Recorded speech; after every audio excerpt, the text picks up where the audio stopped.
Hello मेरे प्यारे बच्चों, क्या हाल चाल है? बहुत बढ़िया, सब कुछ अच्छा चल रहा है। पढ़ाई लिखाई कैसी चल रही है? अच्छी चल रही है। अच्छा, एग्जाम का क्या हुआ? अच्छा, एग्जाम छोड़ो, अभी तो विंटर ब्रेक चल रहा है। विंटर ब्रेक कब खत्म होंगे बच्चों? हाँ, 10th of Jain. Okay, good. तो आज हम लोग 10th ऑफ जैन का वेट नहीं कर रहे हैं। आज 6th ऑफ जैन है और हम लोग अपने चैप्टर 9th क्लास की सीरीज चल रही ना। सीरीज का नाम देख लो, बैक बेंचर सीरीज। क्यों रखी है? क्योंकि पढ़ते नहीं हो तुम लोग, इसलिए रखा है नाम। चलो खैर, उन सब चीज़ों को छोड़ देते हैं। हम लोग अपने मुद्दे पे बात करते हैं आकर के। और क्लास 9th का आखिरी चैप्टर आ गया है हमारे पास। Why do we fall ill? हम बीमार क्यों होते हैं? हम बीमार क्यों होते हैं? हाँ, ये चैप्टर का नाम है। तो बीमार होने की कई वजह होंगी ना? बिल्कुल होंगी। कौन कौन सी हो सकती हैं? हाँ, क्या क्या हो सकता है बताओ तो। खाना नहीं खा रहे हो, अच्छा। और एक्सरसाइज नहीं है, योग नहीं है। मेन पॉइंट है खाना नहीं अच्छा खाते हो। खाना साफ मतलब खाते तो हो, लेकिन प्रॉपर जो डाइट होती है वो नहीं खाते हो, इसलिए बीमार पड़ते हो। पानी साफ नहीं पी रहे हो, एक्सरसाइज नहीं है तुम्हारे जीवन में। तुमने अपनी एक्सरसाइज को मोबाइल में ले गए हो, मोबाइल गेम खेल खेल करके अपनी एक्सरसाइज को खत्म कर दिया तुमने। कुछ यही छोटे मोटे कारण हैं जो बीमार होते हैं, बीमार होने के लिए पर्याप्त हैं। हाँ, कुछ और कारण भी हैं। क्या? इन्फेक्शन हो जाता है। बहुत सारे इन्फेक्शन हो सकते हैं बच्चों, ऐसा कुछ नहीं है कि एक ही इन्फेक्शन होगा, बहुत सारे इन्फेक्शन होंगे। तो इस चैप्टर की शुरुआत यहीं से होती है कि हम बीमार हैं तो कैसे हैं, कौन कौन से फैक्टर्स हैं जो बीमार हमें कर रहे हैं। बहुत सारी चीजें की हम बातें करने वाले हैं सब चैप्टर में। तो इन सब चीजों को थोड़ा सा समझने की कोशिश करते हैं अपने लेक्चर में। और इसमें पढ़ना क्या है? हमें पढ़ने के लिए हमारे पास इसमें बहुत कुछ मिल रहा है। सबसे पहले तो इंट्रोडक्शन मिल गया, फिर हेल्थ और उसकी फेल्योर डिजीज, फिर मेल न्यूट्रिशन मतलब भोजन की कमी, तुमको बताया था मैंने अभी। डिफिशियंसी डिजीज, कुछ डिजीज ऐसी होती है जो प्रोटीन और विटामिन की कमी से हो जाती हैं, मिनरल्स की कमी से हो जाती हैं। इन्फेक्शन डिजीज हो जाती है, इन्फेक्शन तुमने बताया अभी, इन्फेक्शन की डिजीज हो जाती हैं। कुछ डिजीज प्रोटोजोआस से हो जाती हैं। हाँ, प्रोटोजोआस अभी बताएंगे। अमीबा, अमीबा तुमने सुना है नाम ना? हाँ, अमीबा। एंटीबायोटिक्स क्या होते हैं उसके बारे में तुमसे बात करेंगे। और क्या लिखा हुआ है? ट्रांसमिशन कैसे होता है इसके बारे में। स्पेसिफिक टिश्यूज मैनिफेस्टेशन क्या होता है। कुछ पॉइंट्स हैं हमारे पास जो आपके इंडेक्स को आज कवर करेंगे और सिलेबस को अच्छी तरह से आगे बढ़ाने में क्या करेंगे? हेल्प करेंगे। तो और भी कुछ है। प्रिंसिपल ऑफ ट्रीटमेंट क्या है, ट्रीटमेंट कैसे किया जाए, प्रिवेंट डिजीज, इन्फेक्शन डिजीज से कैसे बचा जाए, वैक्सीन्स लगाई जाती हैं, और नॉन इन्फेक्शन डिजीज क्या होती हैं। ये कुछ चैप्टर्स के इंडेक्स हैं जिसको मैंने निकाला था और तुम्हारे सामने तुम्हारे थाली में परोस दिया है। अब इसको तुम आराम से बैठकर प्रेम से पढ़ो, खाओ नहीं, पढ़ो। तो शुरुआत होती है डिजीज से। तो डिजीज आखिरकार है क्या? देखो, ये मास्क लगा करके बिटिया खड़ी है, दिख रही है? दिख रहा? अच्छा, हम हट जाए तो दिखेगा। लो, अब दिखा? नहीं दिखा?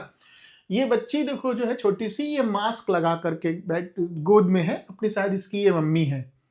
हाँ, ये मम्मी है। लिख दें क्या? ये कौन है? ये है मम्मी इसकी। और ये कौन है इसकी? ये इसकी बिटिया है छोटी सी। क्या लिख दें? बिटिया लिख दे रहे हैं। ये छोटी सी बिटिया है। दोनों ने, ध्यान से देखो, दोनों ने मास्क लगा के रखा है। अब तुम याद करो, तुमने मास्क कब लगाया था? बिल्कुल सही जवाब, जब कोविड आया था। कोविड आया था। कोविड आया था तो मास्क क्यों लगाया तुमने फिर? इन्फेक्शन डिजीज थी। हाँ बिल्कुल। तो इन्फेक्शन से बचने के लिए इस बच्चे ने और इस माँ ने मास्क लगाया हुआ है, मतलब बीमारी से बचने के लिए लगाया गया होगा। तो कौन सी बीमारी होगी? इन्फेक्शन डिजीज होंगी। अच्छा, बीमारी कहते किसे हैं, इस चीज को थोड़ा समझते हैं। तो बीमारी, एक्चुअली हेल्थ क्या है, हेल्थ के बारे में बात करते हैं। बीमारी तो बाद की बात करेंगे, हेल्थ की बात करते हैं। क्या है हेल्थ? हेल्थ आखिरकार तुम कहते किसे हो? देखो, हेल्थ जो है वो कंप्लीट स्टेटमेंट होता है, कंप्लीट स्टेट होता है। किसका? It is a complete state of physical health, ध्यान से सुनना, it is a state of complete, it is a state of complete physical health, mental health and social wellbeing. तीन चीजों से मिलकर बनता है बात तुम्हारी। फिजिकल हेल्थ होनी चाहिए तुम्हारी बहुत अच्छी, मेंटल हेल्थ होनी चाहिए तुम्हारी बहुत अच्छी, और सोशल बीइंग होना चाहिए पर्सन को, मतलब सामाजिक होना चाहिए, समाज से जुड़ा हुआ होना चाहिए। ये अगर किसी के पास तीनों हैं तो इसका मतलब है वो कंप्लीट हेल्थ वाला कैंडिडेट है, कंप्लीट हेल्थ है उसके पास। आपकी फिजिकल हेल्थ बहुत अच्छी है, मान लेते हैं थोड़ी देर के लिए, हालांकि है नहीं किसी की, 4 बार सीढ़ी उतरवाएंगे चढ़वाएंगे ना, हांफने लगोगे, नाम नहीं लेंगे किसकी तरह।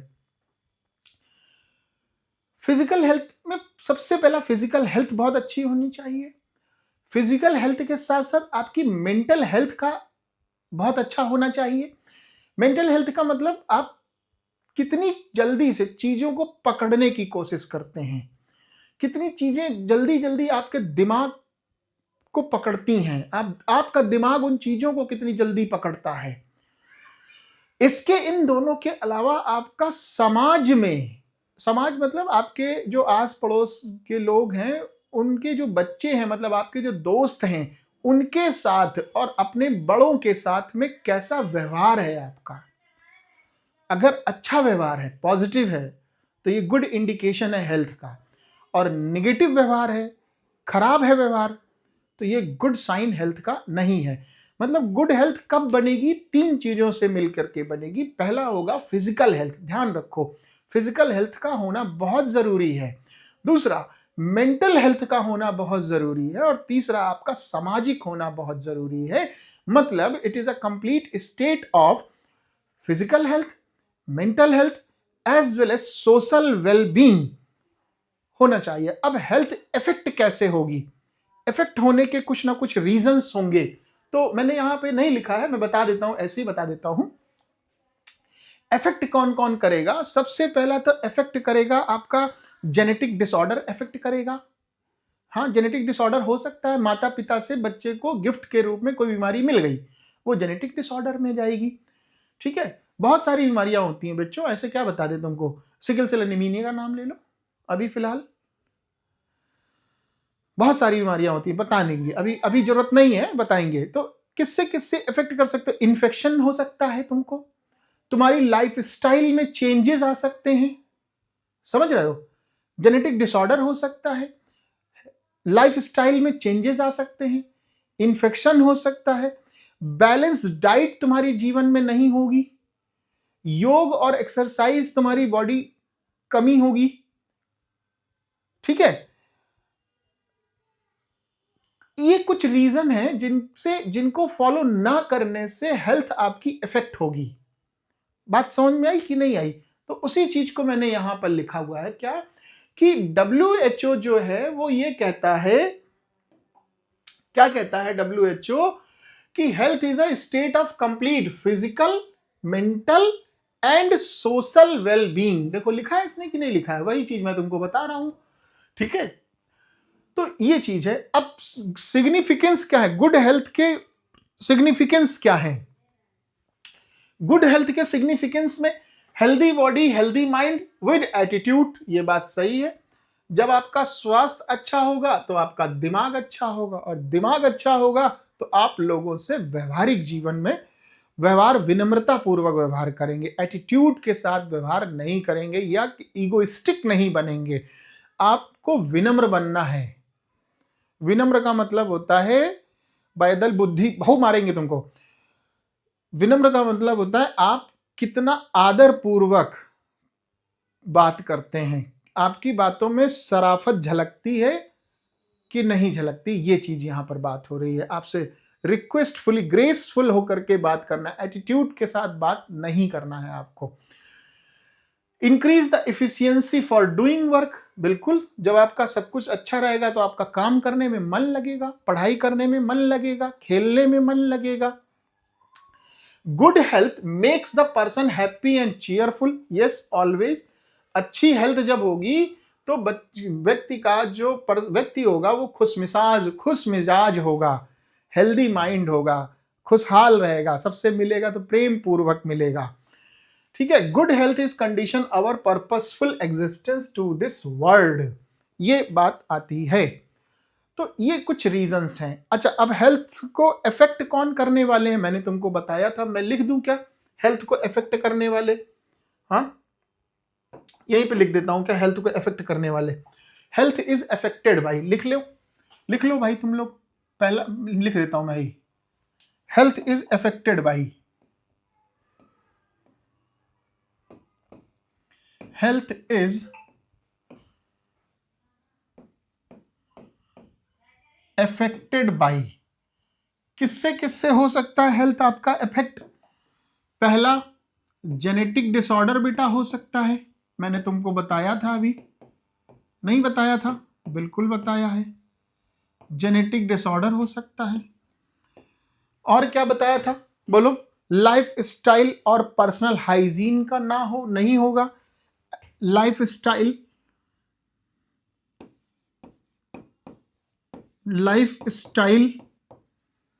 अच्छी नहीं है, इसके साथ साथ पर्सनल हाइजीन नहीं अच्छी है, जेनेटिक डिसऑर्डर हो गया, पर्सनल लाइफ स्टाइल अच्छी नहीं है, बैलेंस डाइट नहीं है, नो बैलेंस डाइट,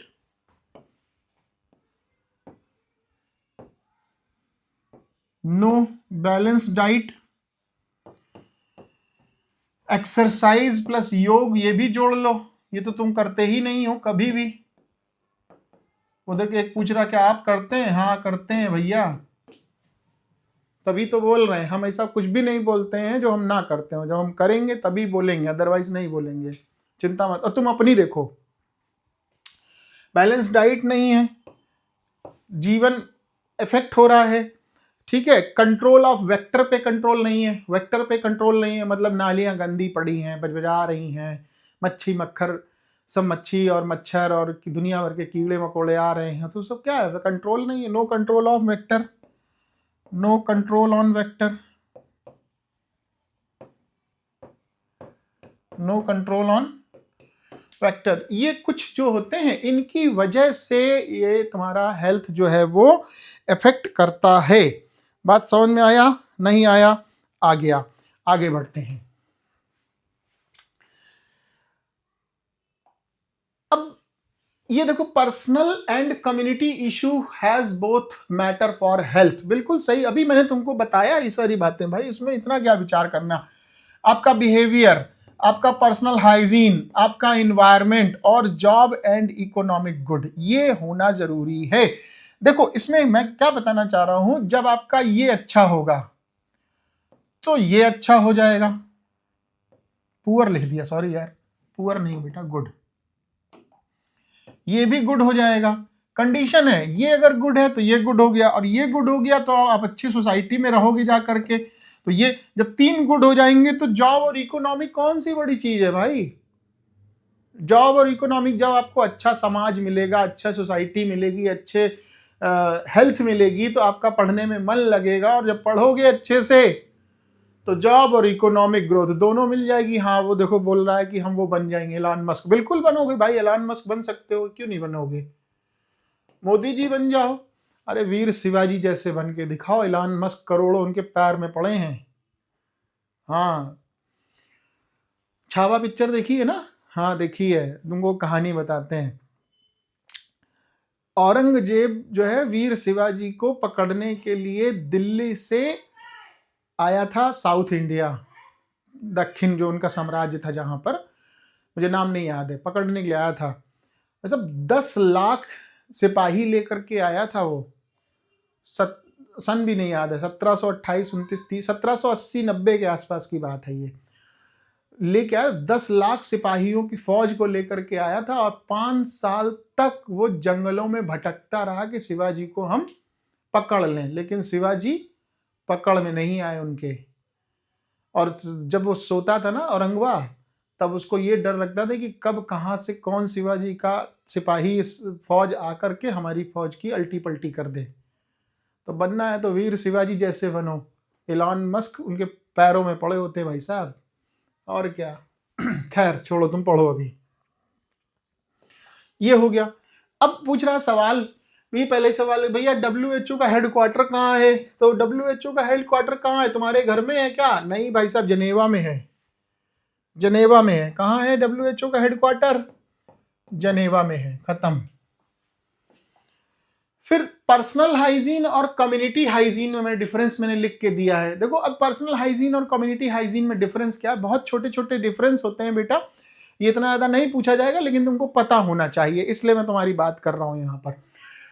क्या है पर्सनल स्टेटमेंट? पर्सनल हेल्थ क्या है? State of physical, mental and social wellbeing. बिल्कुल सही बात है, हेल्थ की डेफिनेशन है state, complete statement of physical, social and mental individual called personal health. जब इसी को थोड़ा सा इधर आओगे कम्युनिटी में, तो मेंटेनेंस का काम आ गया, प्रोटेक्शन का काम आ गया। It is a maintenance, protection and improvement of health is whole community. भाई तुम पूरे समाज की जिम्मेदारी होगी फिर तो। इस यहां पर क्या है? यहां पे इंडिविजुअल मेंटेन हो रहा है। भाई आप अपनी हेल्थ के लिए जिम्मेदार हो, लेकिन जब आप सामाजिक रूप से कार्यकर्ता बनेंगे, समाज में एक्टिवेट होंगे, तो आप सबका ख्याल रखेंगे। तो सबका ख्याल रख, होल कम्युनिटी का ख्याल यहां पर आ जाएगा। Individual can maintain his health by balance diet खा रहा है, पर्सनल डोमेस्टिक हाइजीन है, consuming clean food, clean water and clean air, proper exercise है, रिलैक्स है और गुड हैबिट्स हैं। ये सारी चीजें अकेले के लिए हो रहा है। और जब यही चीज समाज में आ जाएगी, है ना, समाज में आ जाएगी, तो ये पूरा का पूरा कम्युनिटी क्या हो जाएगा? गुड हो जाएगा। और क्या, इसी को कम्युनिटी हेल्थ बोल देते हैं हम अपने हिसाब से। समझ गए? बस इतना सी बात बतानी है तुमको। अब देखो, फिजिकल सोशल इन्वायरमेंट और क्या, पब्लिक हाइजीन, हेल्थ सर्विस। ये तुम कुछ छोटे छोटे पॉइंट दिए मैंने, इसको छोड़ देते हैं, आगे बढ़ते हैं अपने। ये क्या, washing hand is related to, question तुमसे पूछ गया, बताओ भाई। अरे हाथ धुलना किससे संबंधित है? पर्सनल हाइजीन से संबंधित है भाई, और किससे संबंधित है? पब्लिक हाइजीन से। पब्लिक के हाथ धुल रहे हो क्या? अपने हाथ धुलो, उसी से अच्छा है। इकोनॉमिक स्टेटस है? नहीं है। सोशल स्टेटस है? नहीं है। पर्सनल हाइजीन है ये। बोलते हैं भोजन करने के बाद, भोजन करने से पहले हाथ को अच्छे से धुलना है। when you use your washroom, clean your hand properly. when you eat your diet, clean your hand. when you have finished your diet, wash your hand. तो भोजन करने से पहले, भोजन करने के बाद, वॉशरूम का यूज इस्तेमाल करने के बाद हाथ को प्रॉपर अच्छे से साफ सफाई करना जरूरी है। पर्सनल बैलेंस वो है, पर्सनल हाइजीन का केस है भाई। ये तुमको आता है, इसमें परेशान होने की जरूरत नहीं, तुमको आता है ये।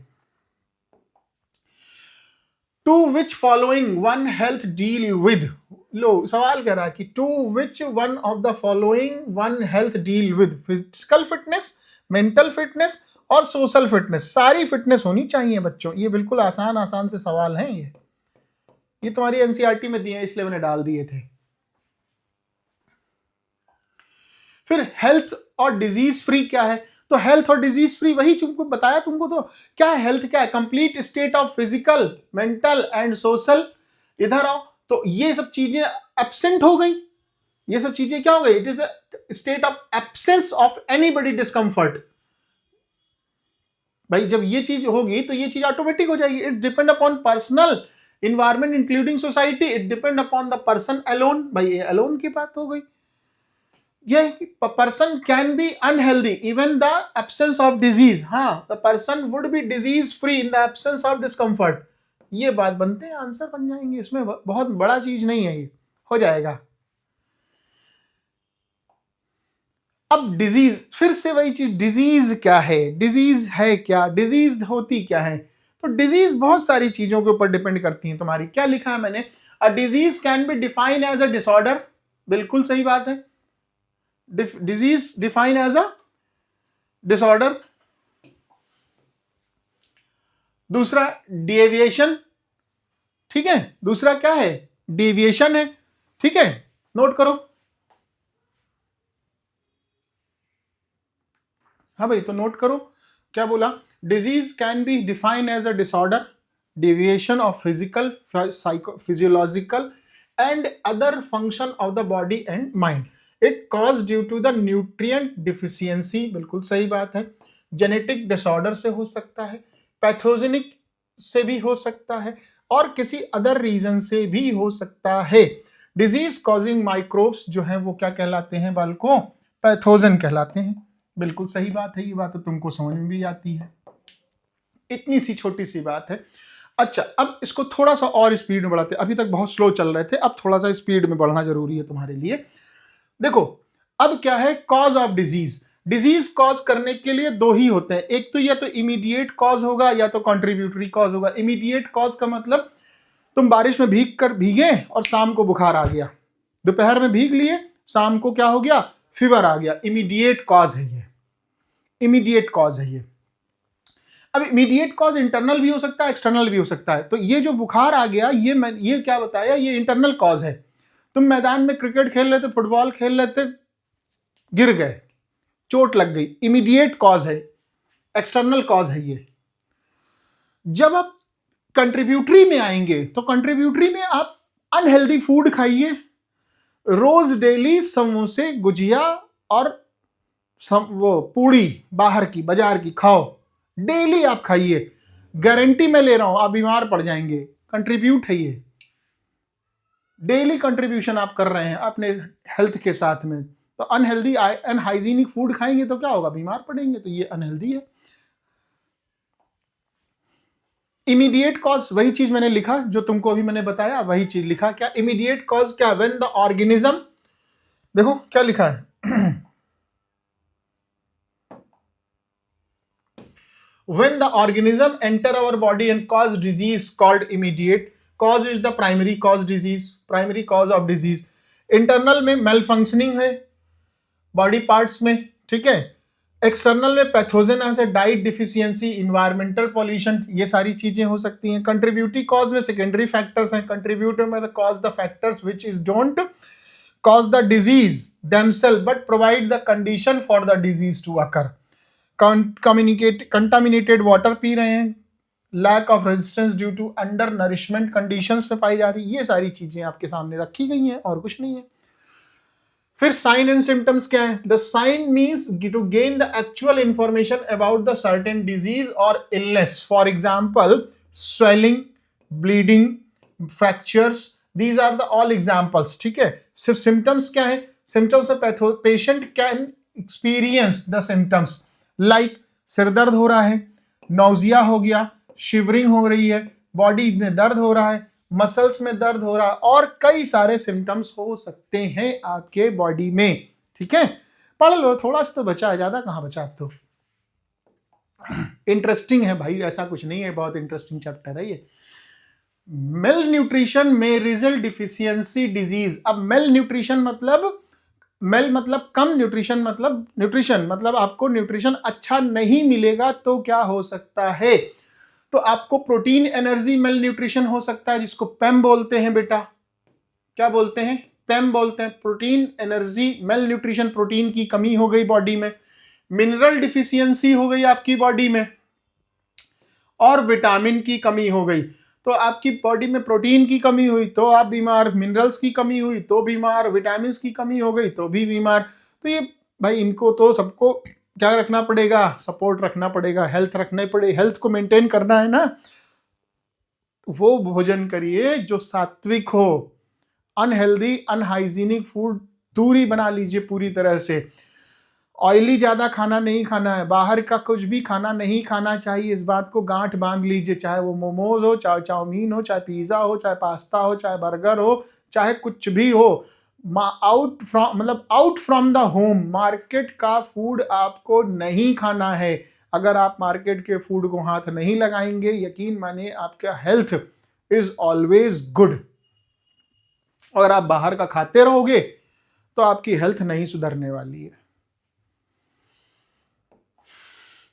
प्रोटीन एनर्जी मेल न्यूट्रिशन, देखो protein energy mail nutrition important है बेटा। क्यों इंपॉर्टेंट है? क्योंकि ये स्कूल गोइंग में, प्री स्कूल गोइंग बच्चों में होती है, मतलब छोटे बच्चों में ये समस्याएं ज्यादा देखने को मिलती हैं। छोटे बच्चे मतलब जो 5 साल तक की उम्र के बच्चे हैं उनमें ये प्रॉब्लम्स देखने को मिलती है।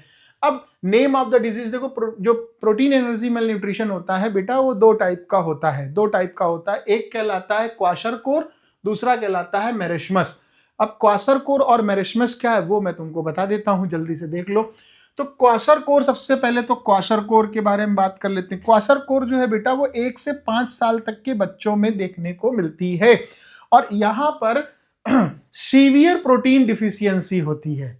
सीवियर प्रोटीन डिफिशियंसी मतलब प्रोटीन की बहुत ज्यादा कमी हो गई है बच्चे में, तो caused by severe protein deficiency और if sufficient carbohydrate and fat consume, मतलब आपने सफिशिएंट मात्रा में फैट खाया है और कार्बोहाइड्रेट खाया लेकिन प्रोटीन नहीं खाया है तो आपको ये बीमारी देखने को मिलेगी। क्या नाम है इस बीमारी का?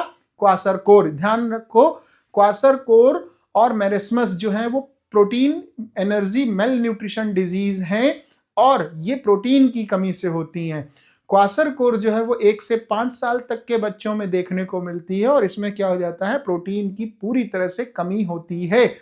चाहे आप फैट खाएं या कार्बोहाइड्रेट खाएं, अगर प्रोटीन नहीं खा रहे हैं तो ये एनर्जी डिफिशियंसी, ये बीमारी आपको मिलेगी देखने के लिए 1 से 5 साल के बच्चों में। ठीक है, तुम लोग 5 साल के बच्चे नहीं हो, बड़े हो गए हो।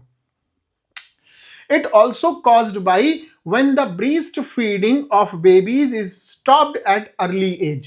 छोटी उम्र में ही बेबी को, बच्चे को मम्मी ने क्या कर दिया, ब्रीस्ट फीडिंग बंद कर दी है। तो ब्रीस्ट फीडिंग अगर बंद हो गई है तो बच्चे की डाइट उसको नहीं मिल पाती है प्रॉपर, दैट इज वाई आगे चल करके ये बीमारी हो सकती है। क्या नाम है इसका? क्वाशरकोर।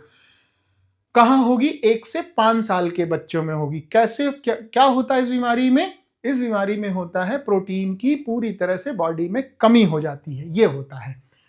सिम्टम्स क्या है बेटा? वास्टेड मसल्स हैं, पतले हाथ पैर हो जाते हैं, रिटार्ड, बॉडी की ग्रोथ रुक जाती है और ब्रेन की ग्रोथ रुक जाती है। पैरों में सूजन आ जाती है। क्यों आ जाती है? Due to retention of the water, reddish hair and pot, oedema हो गया।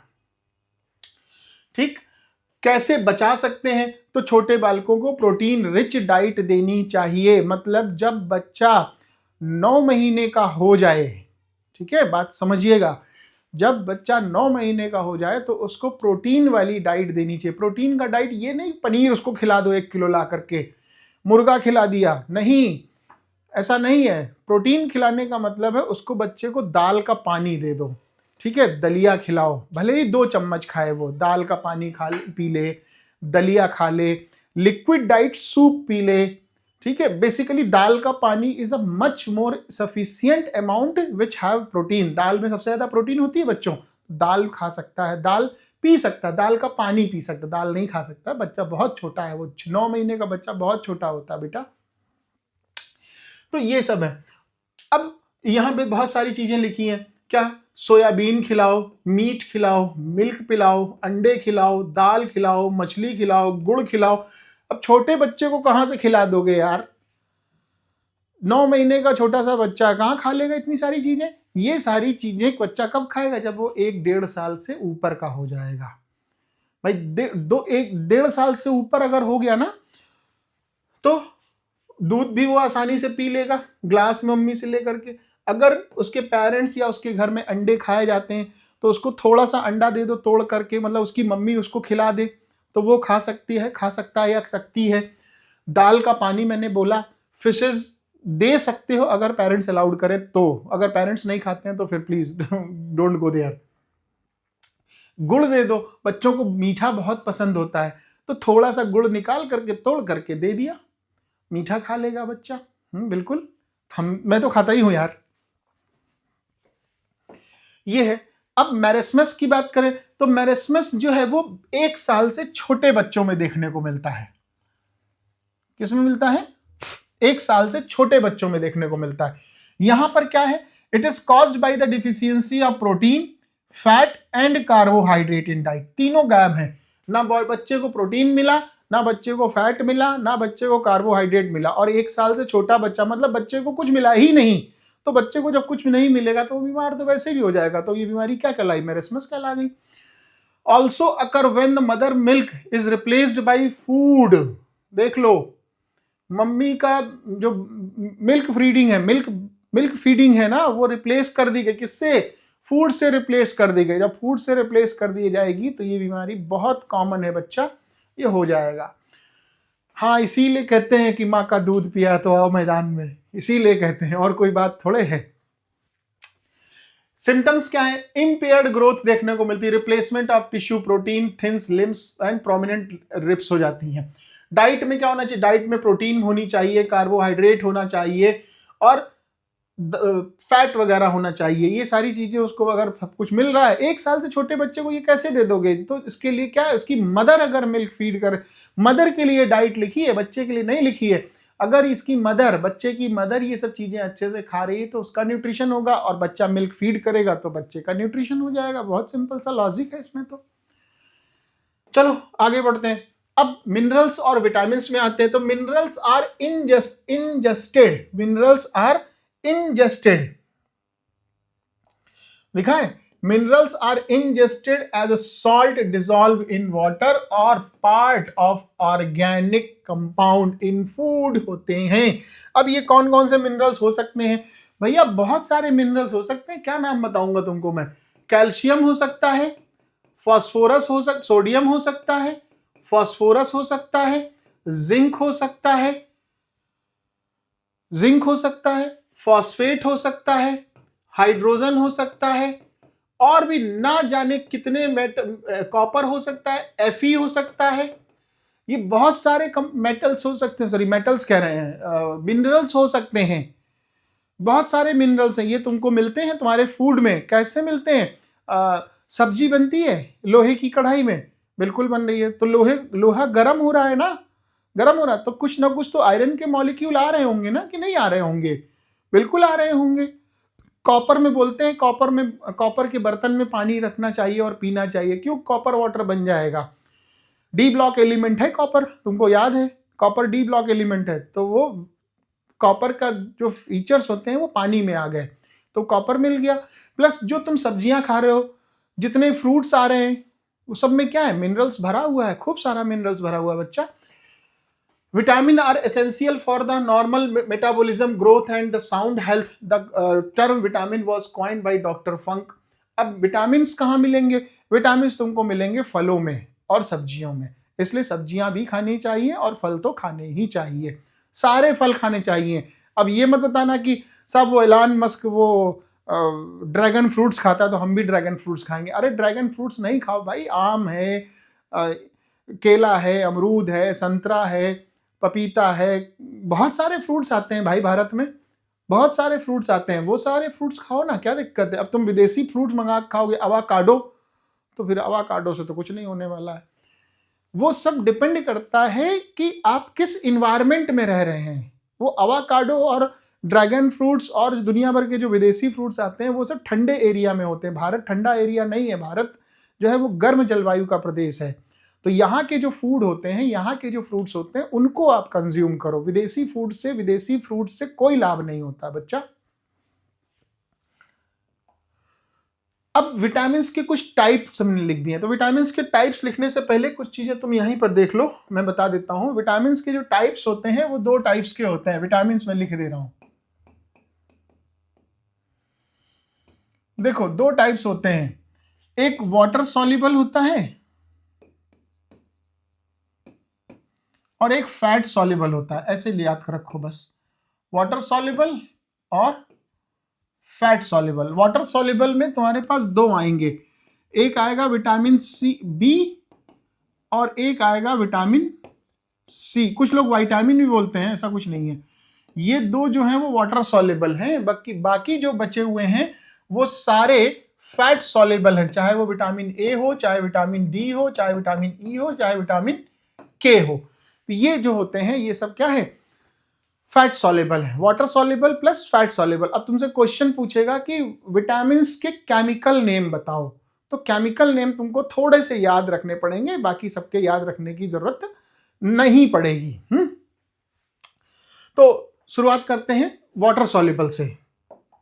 वाटर सॉल्युबल की अगर हम बात करें आपसे, तो मैंने यहाँ पूरा चार्ट बना दिया, आपको पूरा चार्ट नहीं याद करने की जरूरत है, आपको सिर्फ नाम याद रखने और कुछ नहीं याद रखना बेटा।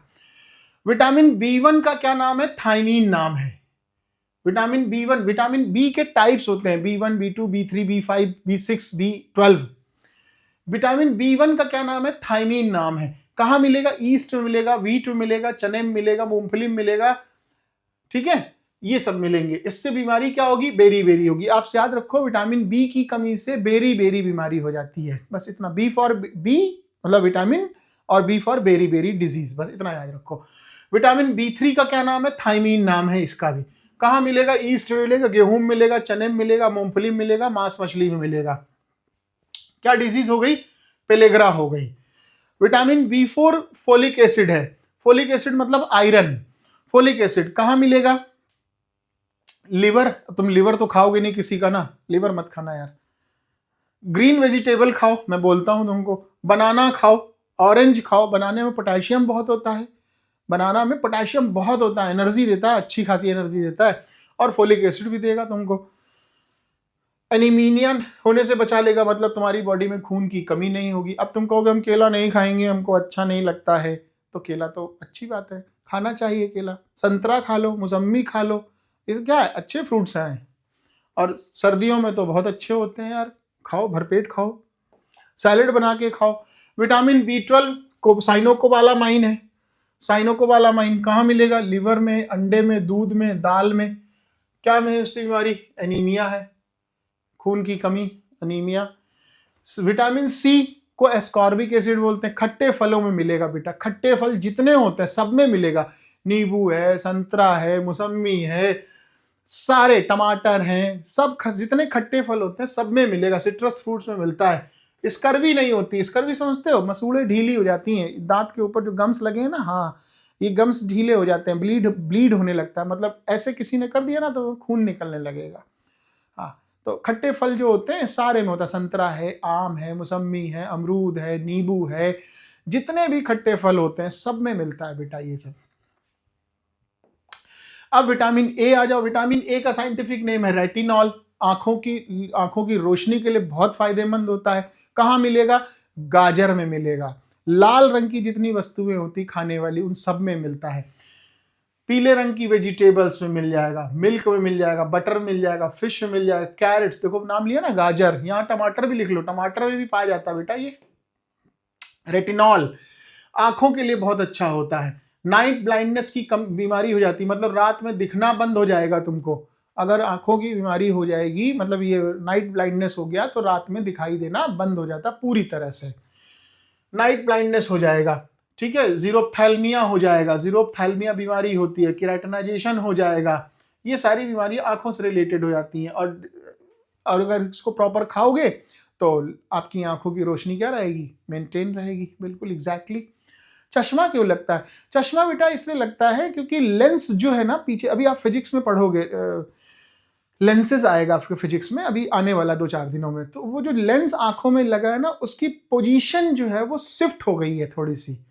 मतलब अगर वो अपनी जगह पर है तो नॉर्मल आइज है, अगर वो पोजीशन थोड़ा सा आगे आ गई है, थोड़े से पीछे चली गई है, तो इमेज बनने में दिक्कत होती है। तो उस इमेज को प्रॉपर जगह पर बनाने के लिए और सिग्नल ब्रेन को भेजने के लिए, आपको प्रॉपर समझ में आए, दिखाई दे, इसलिए चश्मा लग जाता है, ठीक है। अब छोटे बच्चों में चश्मा लग गया, ये थोड़ा सा सोचने वाली बात होती है। देखो, छोटे बच्चों में चश्मा अगर लग रहा है तो इसका मतलब है कहीं ना कहीं इसकी कमी है, ठीक है।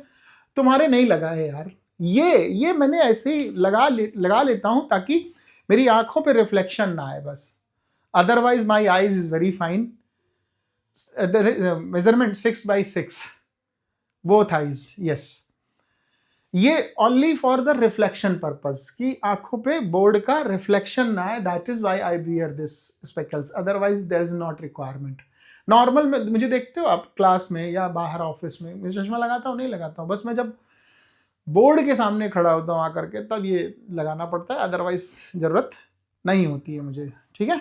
चलो, विटामिन के है। विटामिन के कहाँ मिलेगा? वेजिटेबल्स में मिलेगा बेटा, खूब सारे वेजिटेबल्स में मिलेगा। क्या है? ब्लड क्लॉटिंग का काम करता है, ब्लड क्लॉट होने से बचाता है बॉडी में। अब टाइप ऑफ डिजीज में आओ, तो टाइप ऑफ डिजीज में देखो, एक लिखा है ड्यूरेशन, एक लिखा है हमने ओरिजिन, तो ड्यूरेशन में क्या है, क्रॉनिक डिजीज है, एक्यूट डिजीज है, बेस्ड ऑफ ओरिजिन में कॉन्जेनाइटल डिजीज है और एक्वायर्ड डिजीज है। ये सारी डिजीजेस मैंने लिख करके आपके सामने रखी हैं, इनको नोट करो, इसको नोट करो, फिर बताता हूं मैं। 1 मिनट रुक जाओ, बस नोट करो। हाँ भाई, देखा, समझ में आया? नहीं आया? आएगा। देखो टाइप ऑफ डिजीज मैंने लिखा है क्या, बेस्ड ऑन ड्यूरेशन और बेस्ड ऑन ओरिजिन। तो बेस्ड ऑन ड्यूरेशन में अगर हम देखोगे तो बेस्ड ऑन ड्यूरेशन में क्रॉनिक डिजीज आ रही है और एक्यूट डिजीज आ रही है। क्रॉनिक डिजीज में जैसे अस्थमा है। अब ये क्या होती है क्रॉनिक डिजीज, ये मैं तुमको नहीं बता रहा हूं अभी, फिलहाल अभी तुम समझने की कोशिश करो। क्रॉनिक डिजीज अस्थमा है, ट्यूबरकुलोसिस है। एक्यूट डिजीज में मलेरिया नाम दे दिया, टाइफाइड दे दिया, कॉमन कोल्ड दे दिया। बेस्ड ऑन ओरिजिन की जब तुमसे बात कर रहे हैं तो बेस्ड ऑन ओरिजिन में कॉन्जेनाइटल डिजीज जैसे हीमोफीलिया है। एक्वायर्ड डिजीजेस नाम हमने तुमको दे दिए। तो ये कुछ डिजीज के टाइप्स है, अभी तुमको और भी समझ में आएगा, चीजें अभी नहीं समझ में आ रहा बट आ जाएगा, 2 मिनट में आ जाएगा समझ में। इसके बाद क्या है, बेस्ड ऑन ओरिजिन। देखो तो बेस्ड ऑन ओरिजिन में हमने क्या लिखा है, कॉन्जेनाइटल डिजीज लिखा है बेटा। कॉन्जेनाइटल डिजीज में क्या नाम दिया, हीमोफीलिया। ये बेसिकली जेनेटिक डिसऑर्डर है ये। एक्वायर्ड डिजीज में देखोगे तो एक होती है कम्युनिकेबल, एक होती है नॉन कम्युनिकेबल। कम्युनिकेबल का मतलब एक होती है इन्फेक्शन वाली डिजीज, एक होती है नॉन इन्फेक्शन वाली डिजीज। अब इन्फेक्शन में आओगे तो इन्फेक्शन में जैसे स्मॉल पॉक्स हो गया, रिंगवर्म हो गई। कॉन्जेनाइटिस में आओगे तो मलेरिया जैसे हो गया। नॉन कम्युनिकेबल में आओगे तो नॉन कम्युनिकेबल में हार्ट डिजीज, हार्ट से रिलेटेड डिजीज हो सकती हैं, किडनी से रिलेटेड डिजीज हो सकती हैं, स्कर्वी है, एनीमिया, खून की कमी हो सकती है, विटामिन की कमी हो सकती है, मिनरल्स की कमी हो सकती है, प्रोटीन की कमी हो सकती है। फिर एलर्जी में आओगे तो हे फीवर हो गया, हे फीवर टाइप होता है बेटा, ठीक है। तो ये कुछ डिजीजेस हैं। अब डिजीज जो है वो बहुत सारी हो सकती हैं। अब डिजीज बहुत सारी हो सकती है तो हम बेसिकली कम्युनिकेबल डिजीज के बारे में तुमसे हम बात कर रहे हैं। अब इस चार्ट को थोड़ी देर के लिए हटा दो, हाँ एक नया चार्ट तुम देखो, उसमें तुमको और अच्छे से समझ में आएगा। क्या मैं बताने जा रहा हूं तुमको, इन्फेक्शनल डिजीज या कम्युनिकेबल डिजीज। तो इन्फेक्शन डिजीज ले लो या कम्युनिकेबल डिजीज ले लो, इन्फेक्शन डिजीज या कम्युनिकेबल डिजीज। एक इसको जरा तुम 1 मिनट रोको, मुझे एक छोटा सा काम है, मैं वो बता रहा हूं फिर तुमको बताता हूं। देखो बैक्टीरियल इन्फेक्शन डिजीज क्या क्या होती है, मैं तुमको इन्फेक्शन डिजीज पहले बता दूं फिर बैक्टीरियल डिजीज के बारे में बताऊंगा। देखो इन्फेक्शन डिजीज या कम्युनिकेबल डिजीज मैं लिख लेता हूं।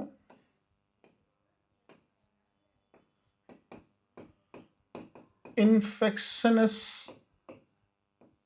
डिजीज। देखो इन्फेक्शनस डिजीज बेटा बहुत सारी हो सकती हैं, एक नहीं हो सकती, बहुत सारी हो सकती हैं।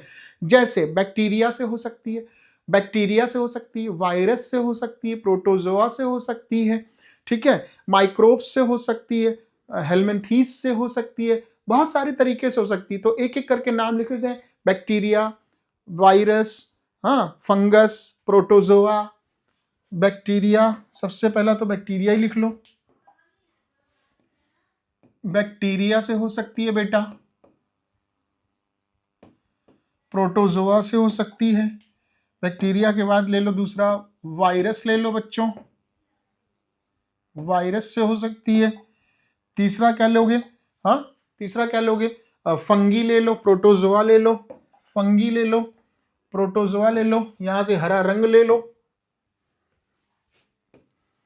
क्या ले लो, फंगी ले लो, फंगाई। फिर और भी कुछ ले लो, और क्या ले लोगे, प्रोटोजोआस ले लो, प्रोटोजोआ। एक और ले लो, हेलमिंथीज ले लो बच्चा,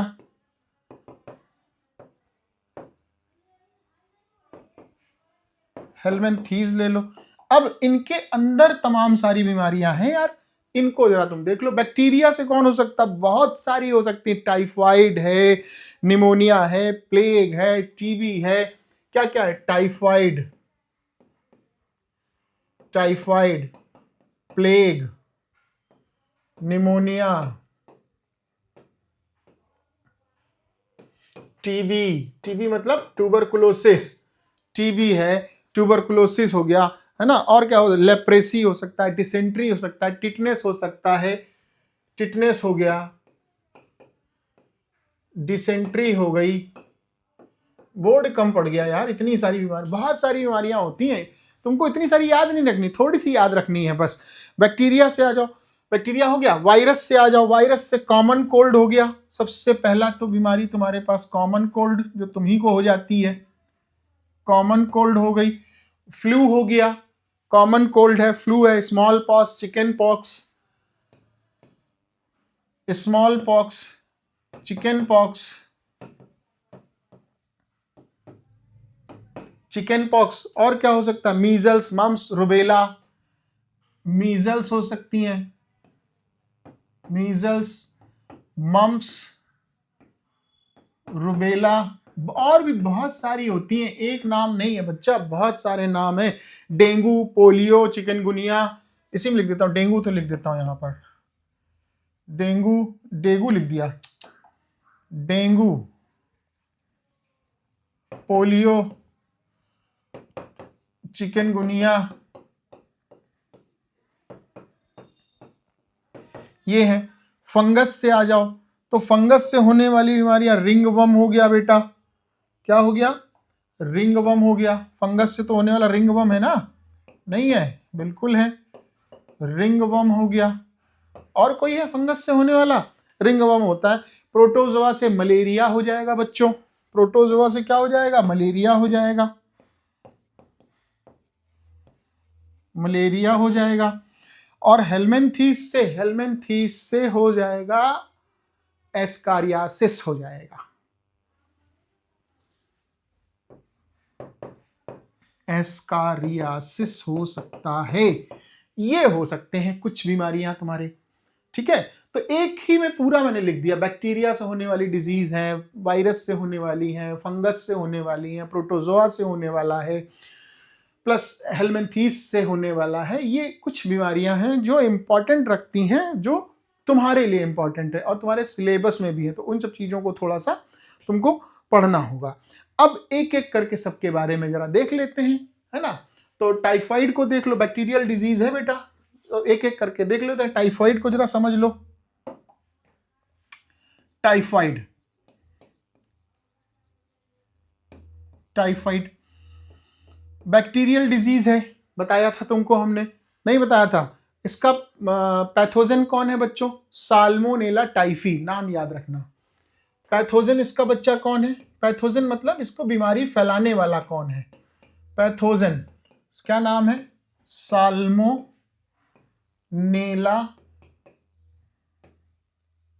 टाइफी। कैसे होगा? कंटामिनेटेड फूड एंड वाटर से होगा। कैसे होगा? कंटामिनेटेड, कंटामिनेटेड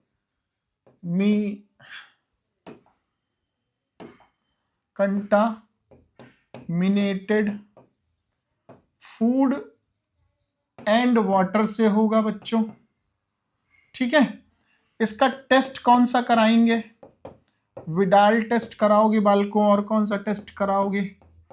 इसके सिम्टम्स क्या हैं? सिम्टम्स क्या क्या हैं? सिम्टम्स में तुमको फीवर आएगा, जॉइंट्स पेन होगा,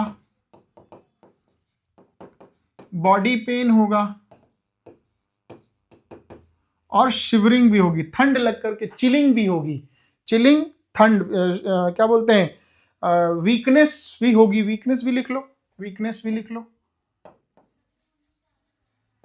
वीकनेस भी होगी, ठीक है। चिलिंग होगी, ठंडा लगेगा, शिवरिंग होगी। ये सारे इसके क्या है?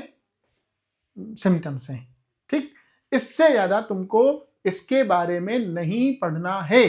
क्यों नहीं पढ़ना है? क्योंकि तुम्हारे सिलेबस में नहीं है बच्चा, इसलिए नहीं पढ़ना। इससे ज्यादा तुमको कुछ भी नहीं पढ़ना है, अब यकीन मान लो मेरा, ठीक है।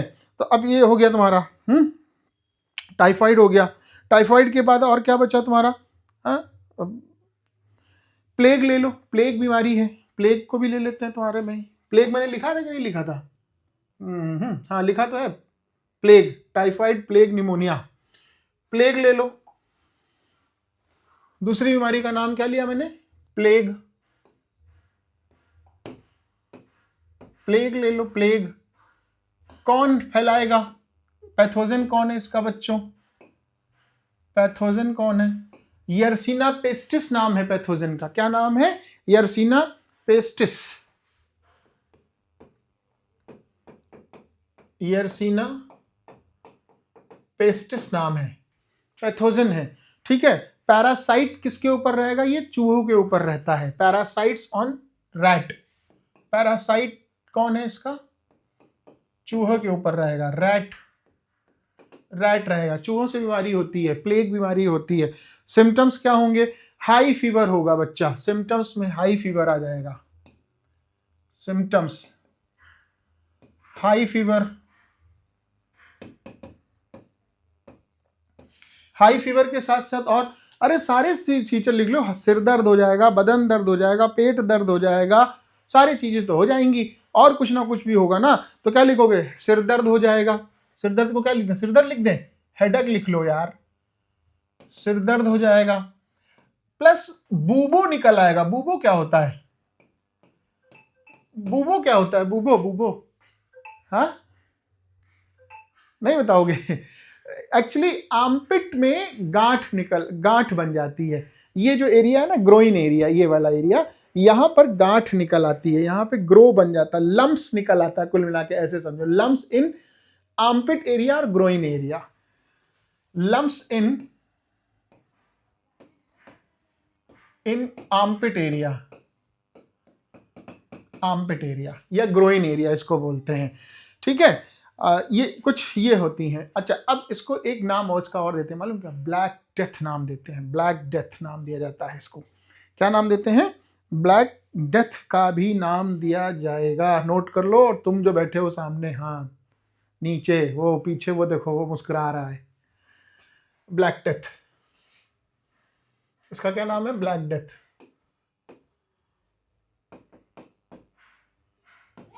बहुत भयानक मृत्यु होती है इससे यार, इसलिए इसका नाम दिया ब्लैक डेथ।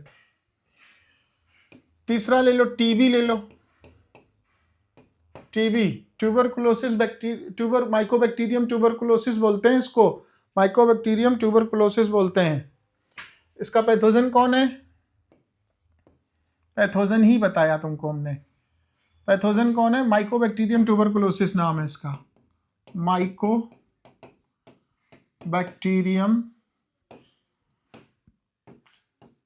ट्यूबरकुलोसिस नाम है। टीबी हो गया, ठीक है, माइकोबैक्टीरियम ट्यूबरकुलोसिस। अब सिम्टम्स वही बुखार है, वजन घट जाएगा, खांसी आने लगेगी। टीबी में आता है ना, 14 दिनों से अधिक अगर आपको खांसी आ रही है तो आपको क्या मतलब है? आपको टीबी हो सकता है, जांच कराएं। सिम्टम्स क्या होंगे?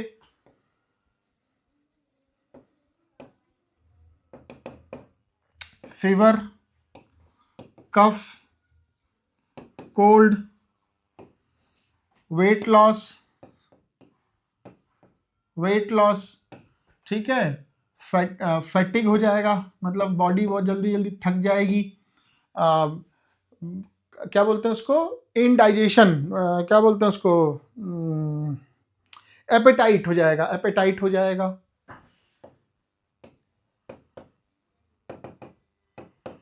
एपेटाइट हो जाएगा। और कुछ हो सकता है?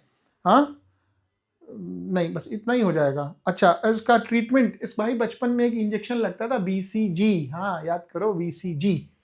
ट्रीटमेंट क्या है इसका? बीसीजी का इंजेक्शन लगवाते हैं छोटे में, बचपन में, वैक्सीन में पढ़ोगे इसको। हाँ भाई, और क्या, इतना ही तो पढ़ना है तुमको, इससे ज्यादा नहीं पढ़ना है मेरे बच्चों, बिल्कुल नहीं पढ़ना है तुमको तो इससे ज्यादा तो। लेप्रोसी बताऊं क्या? कुष्ठ रोग बता दूं? देख लो, कुष्ठ रोग सिलेबस में नहीं है। अच्छा देख लो, कुष्ठ रोग देख लो।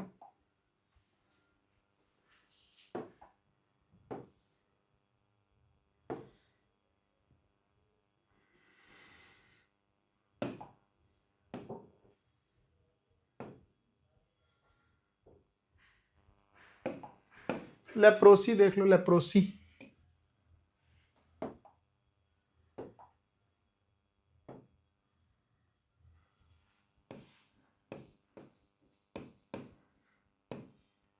लेप्रोसी किसके थ्रू होगी?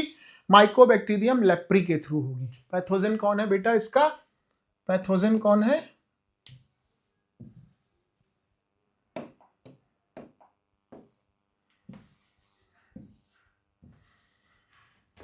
पैथोजन कौन है? Pathogen Mycobacterium leprae, Mycobacterium leprae, leprae नाम है। हाथ पैर गलने लगते हैं, कुष्ठ हो जाता है, ये सब उंगलियां जो धीरे धीरे धीरे धीरे क्या हो जाती हैं? गायब हो जाती हैं। Light colour patches on skin इसका सिम्टम्स है। सिम्टम्स क्या है? Light colour patches on skin, skin पे ऊपर कलर पैचेस पड़ने लगते हैं, नर्व्स पतली होने लगती हैं, नर्व्स पतली होने लगेंगी, सेंसेशन खत्म हो जाएगा, फीवर आएगा, दर्द होगा, स्किन इरप्शन हो जाएगा, फीवर आने लगेगी, पेन हो जाएगा, स्किन इरप्शन हो जाएगा। इसको डर्मेटाइटिस भी बोलते हैं बेटा। हाँ, इसको डर्मेटाइटिस भी बोलते हैं, dermatitis of toe and finger, ये पॉइंट इंपॉर्टेंट है। Dermatitis on dermatitis on of toe and finger, हाथ पैरों में उंगलियों की स्किन जो है वो इसकी खत्म हो जाएगी। फिंगर, अब सही है। ये बैक्टीरियल डिजीज हो गई। और बताओ इसके अलावा तुमको क्या जानना है? बस पर्याप्त है इतना। अब आ जाओ वायरल डिजीज में। तो वायरल डिजीज में कोल्ड हो गया, बताया था ना, कोल्ड हो जाएगा। वायरल डिजीज में नंबर 1 कॉमन कोल्ड। लो साफ साफ लिख दिया, तुम कह रहे थे गंदा लिख रहे हो। कॉमन कोल्ड, तो कॉमन कोल्ड में, कॉमन कोल्ड जो तुमको सर्दी खांसी जुकाम बुखार होता है ना, वही तो कॉमन कोल्ड है। क्या बोलोगे कॉमन कोल्ड को? कौन सा वायरस है? कौन सा वायरस है? बोलो नीचे वालों, बोलो कौन सा वायरस है? तुम बोलो पीछे, वो जो पीछे उधर बैठे वो हाँ, राइनिटाइटस वायरस है। क्या नाम है? राइनिटाइटस वायरस है, ग्रुप ऑफ वायरसेस है। राइनिटाइटस, राइनिटाइटस वायरस है, राइनिटाइटस वायरस है। अच्छा, पैथोजन कौन है? राइनो वायरस पैथोजन फिर हो गया। पैथोजन कौन हुआ इसका? Rhino virus. पैथोजन कौन है? Rhino virus. ठीक। सिम्टम्स, सिम्टम्स तुम बताओ, हम क्या बताएंगे तुमको? सिम्टम्स, सिम्टम्स में कौन बताएगा? हाँ बोलो, हाँ सारे बोल दो, सारे बोल दो एक साथ। ये नहीं भाई, सिम्टम्स में क्या यार? इनहेलेशन ड्रॉपलेट, सांस लेने में तकलीफ है, माथे में दर्द है, गले में दर्द है, इनहेलेशन प्रॉब्लम है, इनहेलेशन प्रॉब्लम आ गई, इनहेलेशन प्रॉब्लम्स हैं। हाँ, और क्या है? स्नीजिंग आ रही है, हेडेक है, थ्रोट इन्फेक्शन भी है,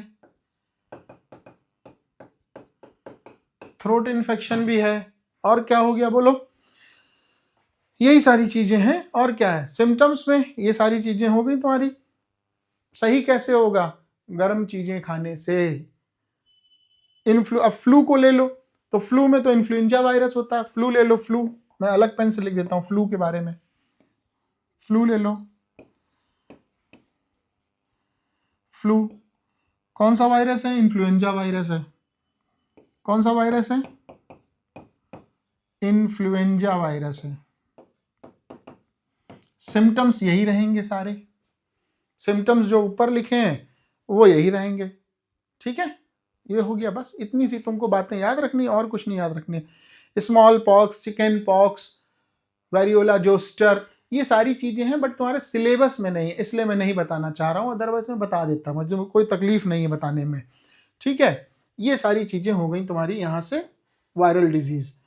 अब वायरल डिजीज के बाद अब देखो जरा ये क्वेश्चन, अच्छा ये रेबीज का है, रेबीज का तुम देख लो यार, रेबीज का मैं बता देता हूं तुमको। रेबीज,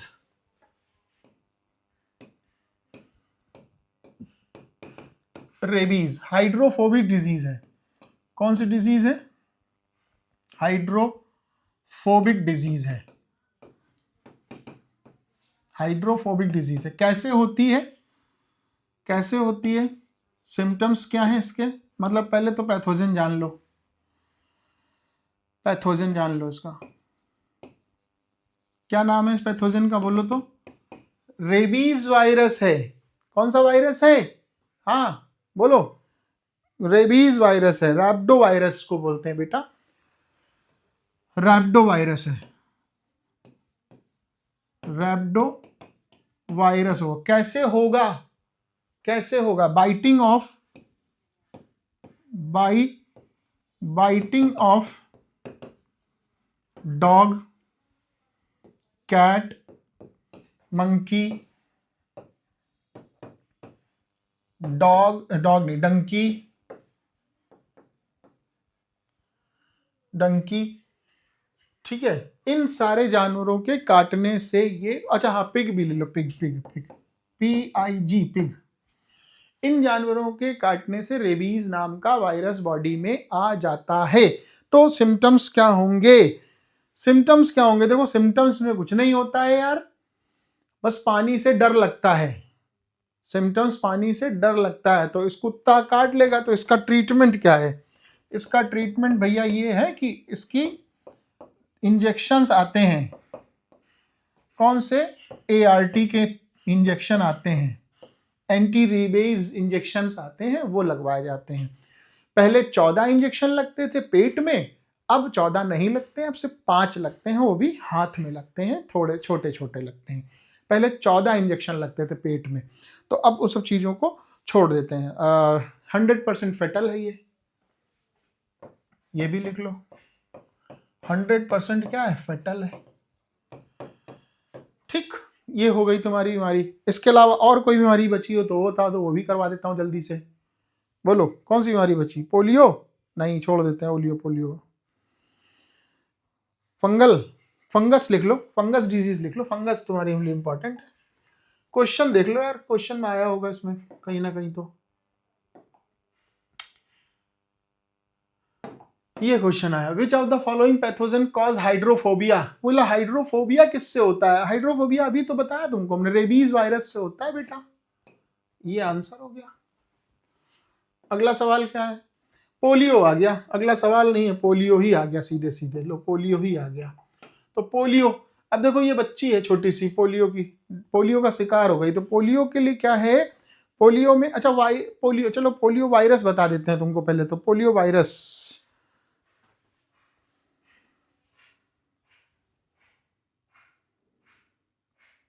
पोलियो वायरस तुमको बता देते हैं। देखो पोलियो वायरस जो है वो SS क्या बोलते हैं? SSRNA वायरस है, SSRNA वायरस है, सिंगल स्ट्रैंड वायरस है, SSRNA वायरस है, ठीक है। पहला पॉइंट। दूसरा पॉइंट क्या हो सकता है इसमें? दूसरा पॉइंट ये है कि SS वायरस के साथ साथ ये इन्फ्लामेशन ऑफ नर्वस सिस्टम है इसके ऊपर, इन्फ्लामेशन ऑफ नर्वस सिस्टम,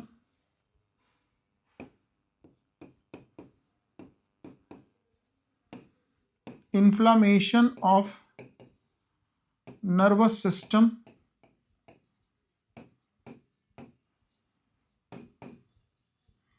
एक ये और लक्षण लिख लो, स्टिफनेस ऑफ नेक हो सकता है,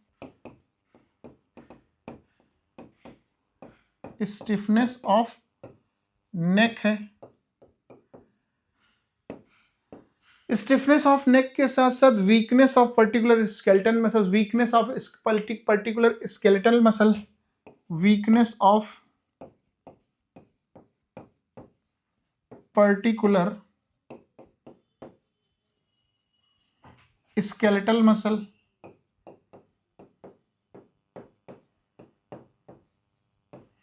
स्केलेटल मसल्स क्या हो जाती हैं? कमजोर हो जाती हैं, आपको डायग्राम में दिखाई दे रहा है। और फीवर आएगा, पैरालिसिस हो जाएगा, बस ये सब चीजें हैं। फीवर आ गई, paralysis on lower limb, paralysis on lower limb. अब इसको कैसे बचाया गया, इसका ट्रीटमेंट क्या है वो भी जरा जान लो बेटा। ट्रीटमेंट इसका क्या है मैं बता देता हूं तुमको। ट्रीटमेंट इसका है pulse polio immunisation, PPI programme चलता है, जिसको हिंदी में बोलते हैं पल्स पोलियो अभियान। पल्स पोलियो अभियान, अभिज्ञान नहीं, अभियान। पल्स पोलियो, 2 बूंद जिंदगी के, 2 बूंद जिंदगी के।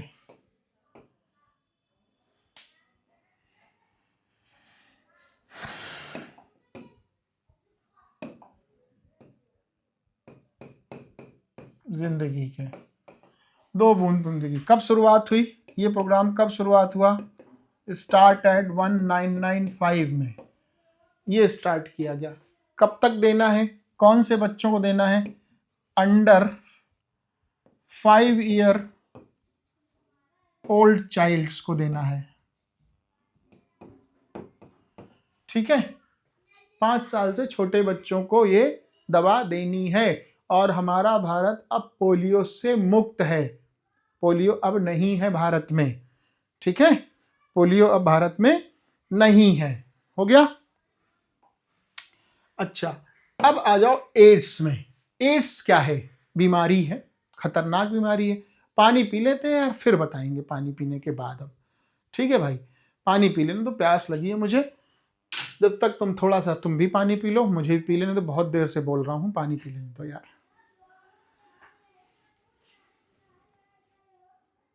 हाँ भाई, पानी नहीं पी लिया? चलो अब आ जाओ एड्स के ऊपर। तो एड्स जो है उसका पूरा नाम पहले तो तुम याद रख लो यार। AIDS फुल फॉर्म क्या? Acquired immuno deficiency syndrome. याद रखो, 1 नंबर में ये क्वेश्चन 100% रखा है तुम्हारे एग्जाम में, आने वाले एग्जाम में 100% रखा है। 9th क्लास वाले बच्चों ध्यान नोट कर लो इस बात को कहीं पर, ठीक है। किससे फैलता है? HIV वायरस से फैलता है। किससे फैलेगा बेटा? HIV वायरस से फैलेगा। तो HIV वायरस का नाम क्या है? पूरा नाम बताओ, कौन बताएगा? ह्यूमन HIV, बोलो कौन बताने वाला, जल्दी से बताओ। Human immuno deficiency virus, human immuno deficiency virus याद रखोगे, ठीक है। ह्यूमन इम्यूनो डिफिशियंसी वायरस लिख दें, लिख देते हैं। ह्यूमन इम्यूनो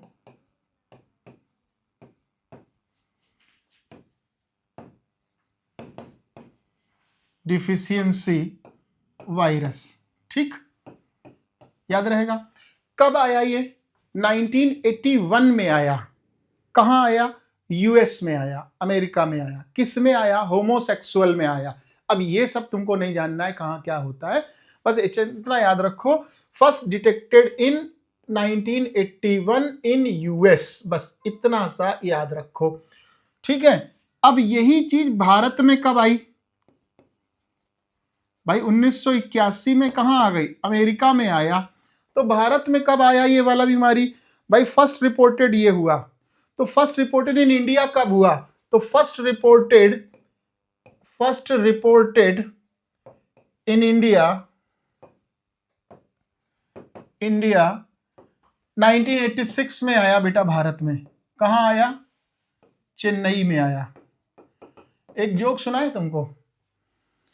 एक बार US के हेल्थ मिनिस्टर आए भारत में, ठीक है, और वो भाई मिनिस्टर हैं तो भाषण देंगे, उनका काम ही है, उनको खाना ना दो, भाषण देना है उनको। भाषण देने लगे, मैं एड्स की रोकथाम के लिए 1600 करोड़ रुपए देता हूं। तो पीछे से भारत के एक राज्य के नाम नहीं लूंगा, राज्य के मंत्री आ गए, स्वास्थ्य मंत्री। वो बोले साहब मलेरिया के लिए भी कुछ थोड़ा सा दे दीजिए। तो बोलते हुए पगले हो क्या? जो चीज मैंने फैलाई है वो उसका मैं पैसा दूंगा, मलेरिया तुम लोगों ने फैलाया, तुम लोग उसका पैसा दो, ठीक। तो भारत में कब आया? 1986 में आया चेन्नई में। और सबसे पहले कब देखा गया? 81 में देखा गया। ठीक है, 25 मिलियन पीपल हर साल इससे मारे जाते हैं। 25 मिलियन पीपल हर साल, million people kill every year, in every year लिखना था, ईयर लिख दिया, एवरी ईयर, हर साल ये मारे जा रहे हैं इतने लोग। ठीक है, अब HIV का पूरा नाम याद रखो, बस तुमसे इतना ही पूछेगा, इससे ज्यादा तुमसे कुछ नहीं पूछेगा। ना तुम्हें एक्स्ट्रा इसमें पढ़ना है, ना तुम्हें एक्स्ट्रा इसमें जानने की कोशिश करनी है कि क्या होता है, कैसे होता है, लेकिन मैं तुमको थोड़ी सी बातें एक्स्ट्रा बता देता हूं कि ये आखिरकार फैलता कैसे है, मोड ऑफ ट्रांसमिशन इसका क्या है। तो मोड ऑफ ट्रांसमिशन इसका देख लो। अच्छा, ये स्ट्रक्चर इसका देख लो बेटा, ये इंटरफेरॉन, ये HIV का स्ट्रक्चर है, HIV वायरस का स्ट्रक्चर है। अब ये अच्छा, इसके एक चीज पहले थोड़ा सा और चीज देख लो कि मोड ऑफ इन्फेक्शन क्या, फिर मैं तुमको आगे की चीजें बताने की कोशिश करता हूं। इसका मोड ऑफ इन्फेक्शन जरा समझने की कोशिश करो कि आखिरकार ये फैलता कैसे है। मोड ऑफ इन्फेक्शन,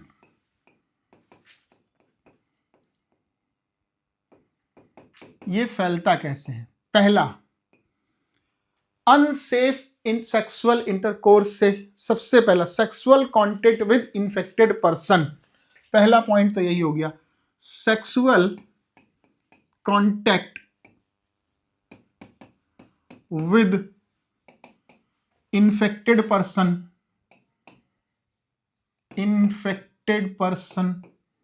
पहला कॉन्टेक्ट तो यही हो गया। दूसरा अनसेफ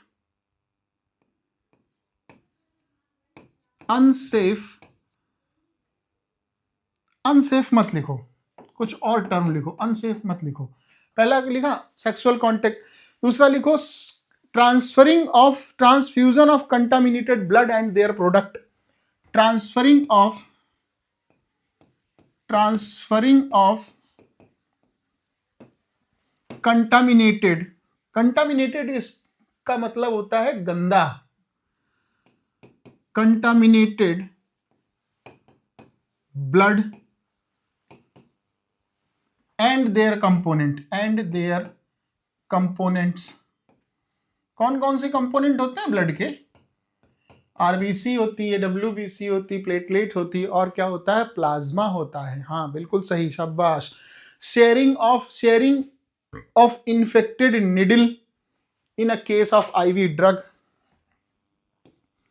तीसरा किससे होगा बच्चों? शेयरिंग ऑफ इन्फेक्टेड निडल या इंजेक्शन, निडल या इंजेक्शन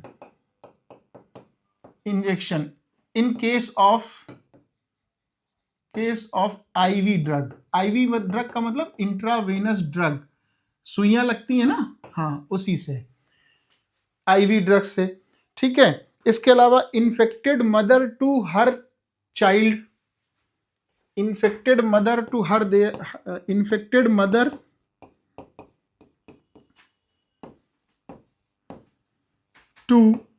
हर चाइल्ड, बच्चे को मिल जाएगा गिफ्ट में ये बीमारी अगर मदर को है पहले से तो। ठीक है, ये हो सकता है। तो और multiple sexual partner, intercourse with multiple sex partner, एक ये यहां से मिल जाएगा बीमारी। ये कुछ इसके मोड हैं इंटरसोर्स के जो हो सकते हैं। ठीक है, सिम्टम्स क्या है? सिम्टम्स में बुखार आएगा बेटा, सबसे पहला लक्षण बुखार आएगा, बॉडी का वेट खत्म हो जाएगा, बॉडी धीरे धीरे कमजोर हो जाएगी, इम्यून सिस्टम पूरा खत्म हो जाएगा, और दुनिया भर की जितनी बीमारियां होती हैं, सर्दी खांसी जुकाम बुखार पेट दर्द बदन दर्द ये दर्द वो दर्द, सारे जहां का दर्द सब शरीर में घुस जाएगा। ठीक है, तो ये मोड ऑफ इन्फेक्शन में हो जाएगा। TB भी हो जाती है, टैक्सोप्लाज्मा भी हो जाता है, ये सारी चीजें इसमें हो सकती हैं। अच्छा, अब इसका टेस्ट कैसे कराओगे? टेस्ट क्या है इसका? ट्रीटमेंट मतलब, टेस्ट मतलब ट्रीटमेंट। तो ट्रीटमेंट कराने के लिए यहां पर सबसे पहले तो एक टेस्ट होता है बेटा, that is called ELISA test. ये पूरा नाम याद रखना, एलिजा टेस्ट तुमसे पूछा जाएगा। क्या नाम है इसका? Enzyme link immunosorbent assay. Enzyme linked sorbent immuno sorbent assay, याद रखना, ये पूछा जा सकता है। कौन सी दवा खिलाओगे? देखो, दवा वगैरह मत खिलाओ, इससे बढ़िया की बीमारी होने ही मत दो यार। देखो, ये दवा ववा मिलती है नहीं, बस मैं लिखे दे रहा हूं। AZT ये मिलती है नहीं यहाँ भारत में। AZT नाम की दवा होती है, बस उसी को खिलाते। कंफर्मेटरी टेस्ट के लिए लिख लो western blot test. Confirmatory test कौन सा होगा? मतलब ऐसा कौन सा टेस्ट जो है जो कंफर्म कर दे कि ये HIV है? Confirmatory test southern blotting test. Southern blotting test ये है, ठीक है। और दूसरी चीज होता है prevent is better than cure. सीधी सी बात है, ऐसे लिख लो यार, prevent is better than cure, ये हो गया। अब एक और लिख लो यार, एक नाम है नाको, ये पूछा जाएगा। National AIDS Control Organisation. National AIDS Control Organisation, ये है संस्था। और वर्ल्ड एड्स डे कब है? वर्ल्ड एड्स डे कब है? 1 दिसंबर को है, ठीक है, 1 दिसंबर को है। और इसका सिंबल ऐसे होता है। बस इतनी सी बात तुमको याद रखनी है, इसके अलावा कोई भी कहानी नहीं याद रखनी है तुमको। इसके अलावा बहुत सारे NGO होते हैं, वो भी इस तरह के बीमारियों में हेल्प करते हैं, अवेयरनेस फैलाते हैं, ताकि लोगों को इस तरह की बीमारियां ना हो। देखो भाई बाबू, इन सब बीमारियों का इलाज नहीं है, ठीक है, भारत में तो कतई नहीं है। अगर ये किसी को हुआ तो उसका मृत्यु लगभग तय है। यमराज आकर के एक सर्टिफिकेट दे के चले जाएं कि भैया तुम्हारी डेथ अभी आज नहीं होगी, 4 साल बाद होगी, that is a different matter, but death is fixed, ठीक है। ये सारी चीजें हो गई। अब मैं तुमको उसका डायग्राम दिखाने वाला था। ये देखो डायग्राम है, ये HIV का वायरस है ये। अब HIV के वायरस में तुम देख लो, थोड़ा सा तुम्हारे ज्यादा चीज समझने के लिए नहीं है, ये single strand HIV RNA virus होता है। एक ये बात इंपॉर्टेंट, अगर याद रख सकते हो तो। दूसरा, लेयर ग्लाइकोलिपिड की बनी है। और रिवर्स ट्रांसक्रिप्शन यहां पर होता है। Reverse transcription enzyme, reverse transcription होता है, मतलब DNA से RNA और RNA से भी आगे के खेल इसमें देखे जाते हैं। बस इतनी सी बात तुमको याद रखनी है, इसके अलावा और कोई भी बातें तुमको याद नहीं रखनी है, ठीक है। चलो आगे बढ़ते हैं।